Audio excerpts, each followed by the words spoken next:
Bagaimana cara berpuasa buat orang diabetes? Cerita diabetes ini sebenarnya ceritanya mirip dengan cerita kulkas sama freezer. Orang ada yang ikut kajian saya di daerah Puri Bintaro, kulkas dan freezer.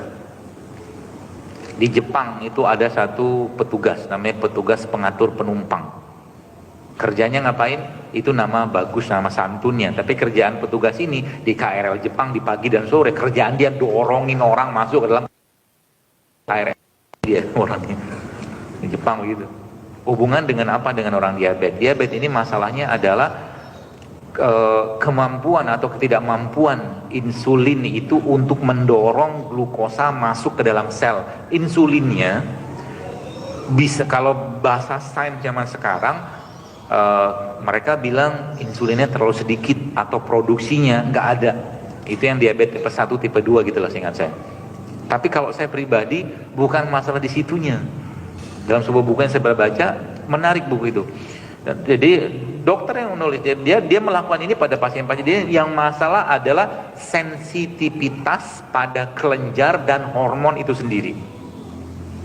Dan sensitivitas dan pada kelenjar dan hormon tadi itu tidak akan bisa didapatkan kalau orang itu tidak membiasakan berpuasa atau berlapar. Jadi kalau ditanya orang diabetes puasanya seperti apa, mostly kayak orang biasa aja. Tidak ada masalah. Apalagi sudah diabetes kan otomatis gula darahnya pasti tinggi. Jadi dengan menyengajakan lapar atau berpuasa, maka otomatis sensitivitas insulinnya sama sensitivitas kelenjarnya, which is itu kelenjar pankreasnya, itu akan diperbaiki. Kalau diperbaiki, dia akan kerja dengan damai dan bahagia.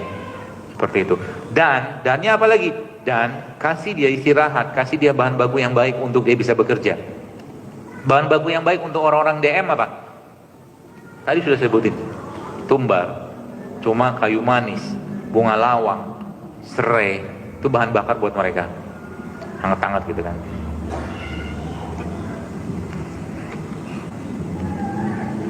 Assalamualaikum. Waalaikumsalam. Pak Ustadz, saya baru pulang umroh.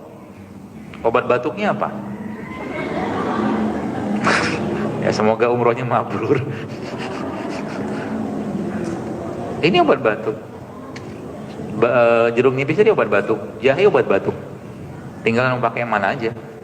Hashtagnya obat batuk JSR. Kalau batuk kering, pakainya jeruk nipis sama madu. Kalau batuknya basah, ada riaknya, pakai jahe. Udah selesai. Udah ya, ibu yang pulang umroh.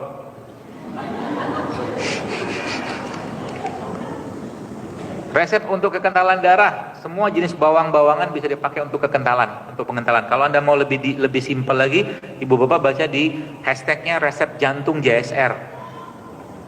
Sudah lihat? Nanti lihat. Itu juga bisa untuk pengentalan darah. Tapi minum juga banyak, sehari 1 sendok makan udah cukup. Saya kena batu ginjal, pengobatannya apa? Minum air alkali. Alkali apa? Merek apa? Bukan. Air rendeman buah, sayur, itu air alkali. Kalau mau merek-merek apapun silakan. Ya. Banyakin minum itu. Ya. Kemudian kuatkan ginjalnya untuk bisa mengolah atau memproses air-air tadi. Muatin ginjal dengan cara apa? Kasih namanya kalau bahasa saya itu pompa ginjal. Pompa ginjal itu di mana? Kayu manis itu pompa ginjal. Itu pompa ginjal.